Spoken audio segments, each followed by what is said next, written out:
Mi nombre es el Padre Tomás Echeverría Ruiz. Soy sacerdote diocesano de la Arquidiócesis de Guadalajara. Llevo 23 años de ministerio y en ese tiempo he celebrado aproximadamente 4.000 misas. Conozco cada parte de la liturgia con la misma precisión con que un cirujano conoce los pasos de una operación que ha repetido miles de veces. No me emociono fácilmente en el altar. No lloro durante las homilías. Tengo fama entre mis feligreses de ser un celebrante sereno hasta el punto de la frialdad, y no me ofende que lo digan porque es verdad. El 8 de septiembre de 2025 celebré la primera misa en mi parroquia, tras la canonización de Carlo Acutis, proclamada el día anterior por el Papa León XIV en Roma. Era una misa ordinaria de domingo, a las 12 del mediodía, con 317 personas en el templo, según el conteo que hace el sacristán cada semana. En el momento de la homilía, cuando llevaba 4 minutos hablando sobre Carlo, vi algo al fondo del templo que hizo que me detuviera. Y en ese momento perdí la voz. No parcialmente, completamente, sin dolor, sin tos, sin ningún síntoma previo. Las palabras dejaron de salir. Recuperé la voz 9 minutos después. Lo que vi durante esos 9 minutos no lo he contado hasta ahora en su totalidad porque no encontraba las palabras correctas. Todavía no estoy seguro de tenerlas.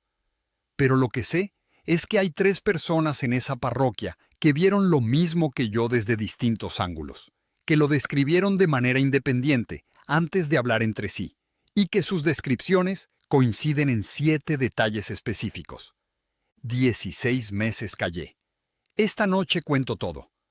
Entré al seminario a los 19 años después de una infancia ordinaria en Zapopan. Mi padre era contador, mi madre maestra de primaria. Somos 6 hermanos y yo soy el del medio. No tuve una experiencia mística que me llevara al sacerdocio. Tuve una convicción tranquila que fue creciendo desde los 14 años y que a los 19 ya no podía ignorar. Me ordenaron en 2002. Llevo 11 años en la parroquia de Nuestra Señora del Refugio, en el municipio de Tlaquepaque. Tengo 462 familias registradas en el padrón parroquial. Conozco a la mayoría por nombre. El 7 de septiembre de 2025 seguí la canonización de Carlo Acutis en directo desde mi despacho parroquial, en la pantalla de la computadora, con una taza de café que se enfrió sin que yo la tocara, porque no despegué los ojos de la transmisión durante las 2 horas que duró. Conozco la historia de Carlo desde 2016, cuando un diácono que se estaba formando conmigo me prestó un libro sobre su vida. Me impactó entonces la coherencia entre lo que creía y cómo vivía, que es la distancia más difícil de acortar en cualquier cristiano, y más difícil todavía en un adolescente de 15 años. Lo había seguido desde entonces con atención pero sin devoción especial, en el sentido litúrgico de la palabra. Era un modelo que yo señalaba a los jóvenes de la parroquia. No le rezaba de manera habitual. Eso cambió el 8 de septiembre. La misa de las 12 comenzó con normalidad. 317 personas, como dije, lo cual es más del doble de la asistencia habitual de un domingo ordinario. La gente había venido por la canonización. Había familias que no aparecían desde la Navidad. Había jóvenes que no reconocí. El templo tenía esa energía particular de los días en que la liturgia importa a más personas de las habituales.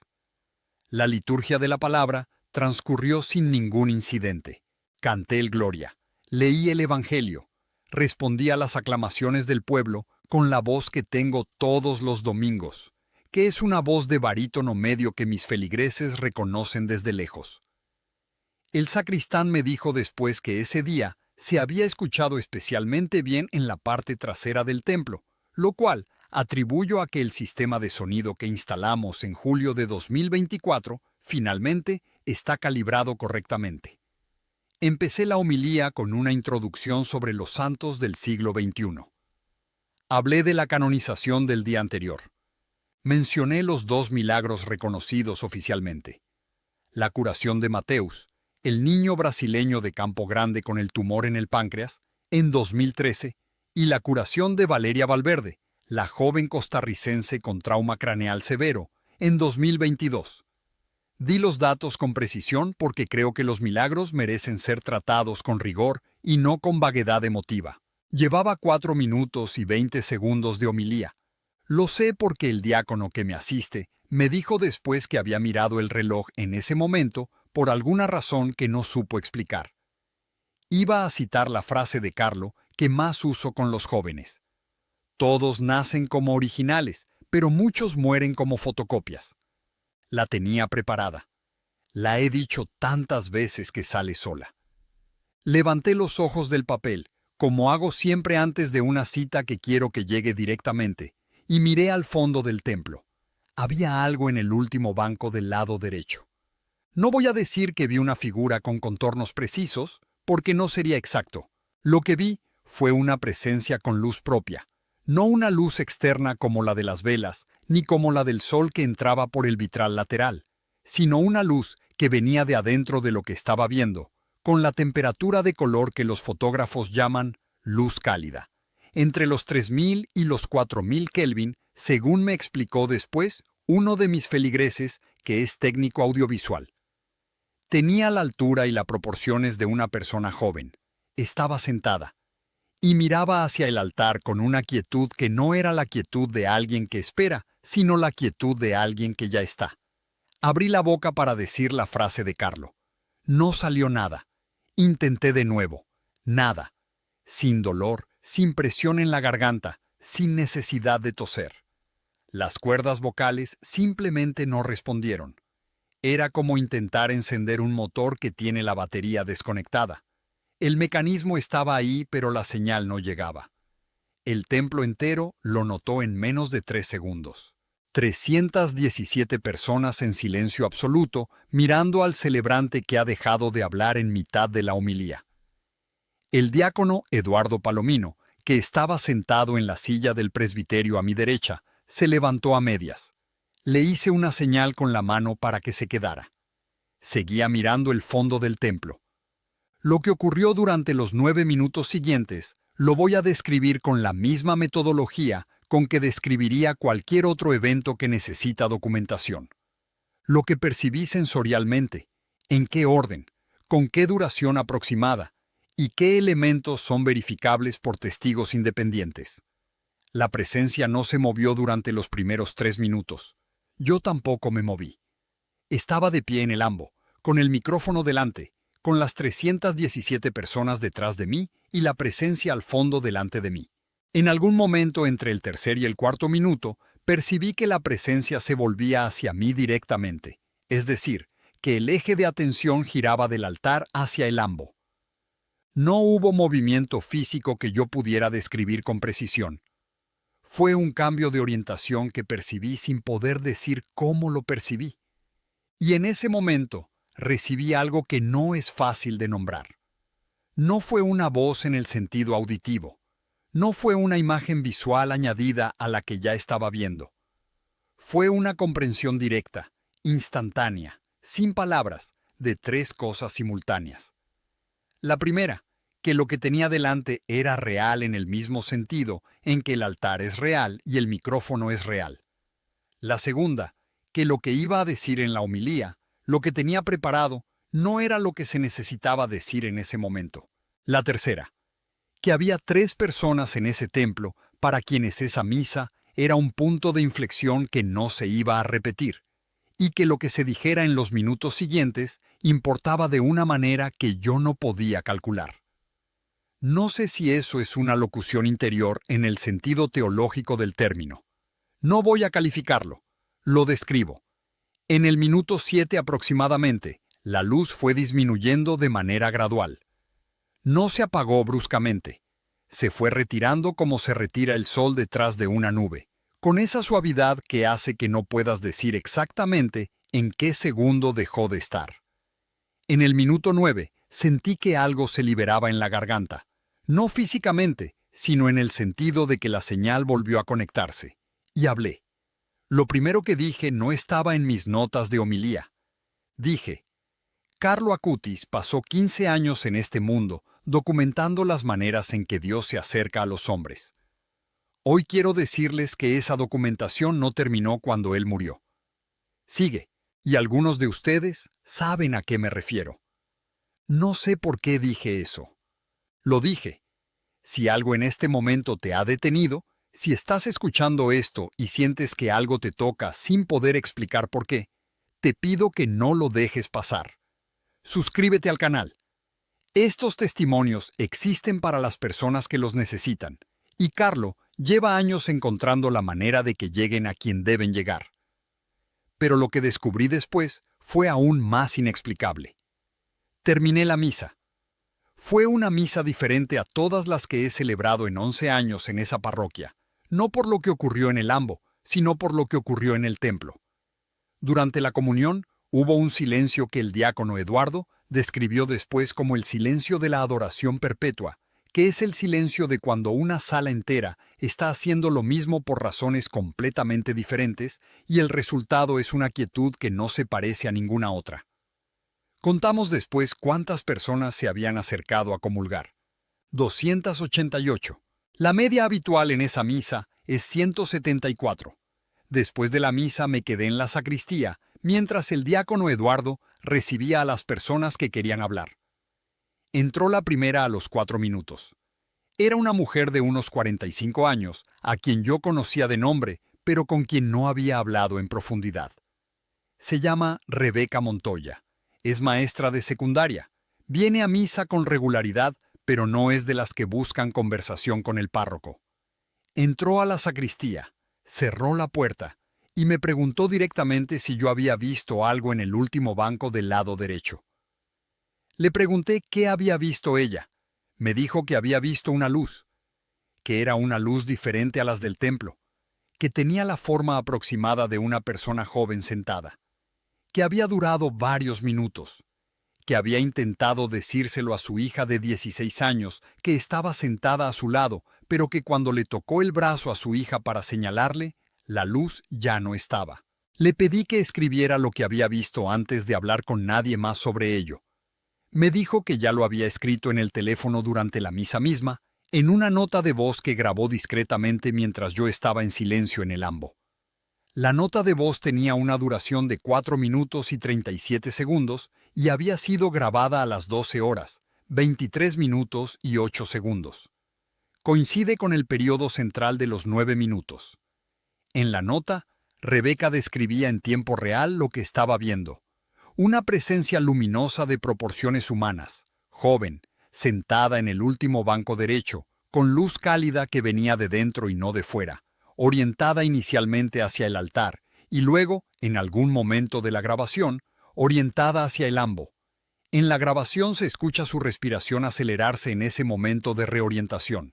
Luego se escucha que dice en voz muy baja, está mirando al Padre. El segundo testigo fue el señor Aurelio Casimiro Vega, 73 años, feligrés de toda la vida, que se sienta siempre en el tercer banco del lado izquierdo. Vino a hablarme al día siguiente, el lunes, porque me dijo que el domingo no había tenido valor. Me dijo que había visto una luz en el fondo del templo, que al principio creyó que era un reflejo del vitral, pero que cuando intentó identificar el ángulo de donde venía el reflejo, no encontró ningún ángulo posible, porque el vitral lateral proyecta luz hacia el presbiterio, no hacia los bancos posteriores del lado contrario. Me dijo que la luz tenía una forma que le recordó a alguien joven. Me dijo que cuando yo me quedé sin voz, él sintió que las dos cosas estaban relacionadas. Me dijo que no se lo había contado a su esposa porque ella iba a pensar que se le estaba yendo la cabeza. Le dije que no se le estaba yendo la cabeza. Le pedí que escribiera su testimonio. Lo hizo en 4 páginas a mano que entregó en la parroquia el miércoles siguiente. El tercer testigo fue el diácono Eduardo Palomino, mi propio asistente litúrgico, que tardó más en contármelo porque pasó varios días en lo que él mismo describió como un proceso de verificación interna, es decir, intentando convencerse de que lo que había visto tenía una explicación ordinaria antes de venir a decírmelo. Vino el jueves. Me dijo que desde su posición en la silla del presbiterio, a mi derecha y ligeramente por detrás, había tenido una perspectiva diferente a la de los feligreses. Me dijo que había visto la luz en el último banco y que simultáneamente había visto algo que los feligreses desde sus posiciones no podían ver, que en el momento en que yo perdí la voz, la luz del fondo del templo y el altar mayor parecieron conectarse por un instante, por una columna de luminosidad que él describió como vertical, breve, de menos de un segundo de duración, y que desapareció antes de que pudiera estar seguro de haberla visto. 7 detalles coincidentes entre los 3 testimonios recogidos de manera independiente. Presencia luminosa, proporciones humanas, posición en el último banco del lado derecho, temperatura de luz cálida, origen interno de la luz, duración de varios minutos, orientación que pasó del altar al ambo. Elevé un informe a la Arquidiócesis de Guadalajara el 20 de septiembre de 2025. Incluí las declaraciones de los 3 testigos, la nota de voz de Rebeca Montoya, con su timestamp, las 4 páginas manuscritas del señor Casimiro Vega, y mi propia declaración como celebrante. Incluí también el informe del médico de cabecera de la parroquia, el doctor Ramón Iglesias Fuerte, que me examinó la garganta el lunes siguiente y determinó que no había ninguna lesión, ninguna inflamación, ninguna causa orgánica identificable para la pérdida de voz. El doctor Iglesias Fuerte tiene 31 años de medicina general y me dijo, con la cautela que corresponde a un médico honesto, que la pérdida repentina de voz sin causa orgánica ni antecedente previo en un adulto sano no tiene una explicación satisfactoria dentro de la medicina ordinaria. La arquidiócesis acusó recibo del informe. El proceso de discernimiento está en curso. Lo que yo hice en los meses siguientes fue seguir celebrando misa. Todos los domingos, todas las misas entre semana, todos los bautizos y bodas y funerales, que corresponden a 462 familias en Tlaquepaque. Porque ese es mi trabajo y esa es mi vocación, y ninguna experiencia extraordinaria, por más que lo sea, cambia la responsabilidad ordinaria. Pero algo cambió en cómo celebro, no en la forma, que sigue siendo la misma, en la atención. Cuando levanto los ojos del misal durante la consagración, ahora miro el templo de una manera diferente. No busco nada, no espero nada. Simplemente estoy más presente que antes, si eso tiene sentido para alguien que lleva 23 años intentando estarlo. El diácono Eduardo me preguntó una vez, varios meses después, si creía que lo que habíamos visto era Carlo Acutis. Le dije que no lo sabía. Le dije que la Iglesia tiene criterios muy específicos para discernir apariciones y que esos criterios existen exactamente para que experiencias como la nuestra no se conviertan en certezas que no han pasado por el filtro del discernimiento. Le dije que lo que sí creía era que algo había ocurrido en ese templo el 8 de septiembre que no tenía explicación dentro de los marcos ordinarios, y que eso era suficiente para tomarlo en serio sin por eso afirmar más de lo que los datos permiten afirmar. Eduardo me dijo que esa era la respuesta más de sacerdote que me había escuchado dar. Le dije que llevar 23 años en esto sirve para algo. Rebeca Montoya viene ahora todos los domingos. Trae a su hija de 16 años, que antes venía una vez al mes. El señor Casimiro Vega le contó finalmente a su esposa lo que había visto. Su esposa me llamó 2 días después para decirme que ella también había visto algo ese domingo, pero que no había tenido valor de decírselo a él. No le pregunté qué había visto. Le dije que cuando estuviera lista, podía venir a contármelo. Carlo Acutis documentó 163 milagros eucarísticos en todo el mundo. Los organizó, los fotografió, los verificó con documentación médica y eclesiástica, y los montó en una exposición que recorrió más de 10 países. Lo hizo entre los 11 y los 15 años antes de morir.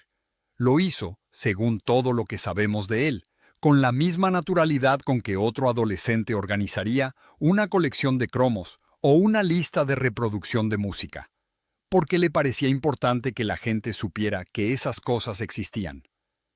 Pienso en eso cuando estoy en el altar. Pienso que él pasó su vida corta, señalando hacia algo que la mayoría de la gente no mira. Y pienso que tal vez sigue haciéndolo, con los medios que tiene ahora, que son diferentes a los de entonces, pero no menos reales. No voy a decir que lo vi. Voy a decir que vi algo que no sé nombrar de otra manera que no sea con su nombre. Y voy a decir que desde el 8 de septiembre de 2025 no he perdido la voz en ninguna misa.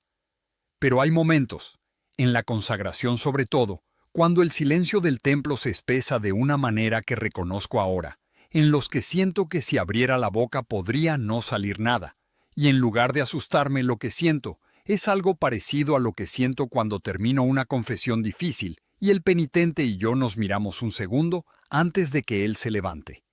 La certeza de que algo pasó aquí que ninguno de los dos podemos explicar del todo, y que eso está bien. Eso está bien. Si este testimonio te ha marcado tanto como marcó mi vida, te pido que te suscribas y compartas este video con alguien que necesite escucharlo. Las huellas del cielo están en todas partes. Solo hay que saber mirar.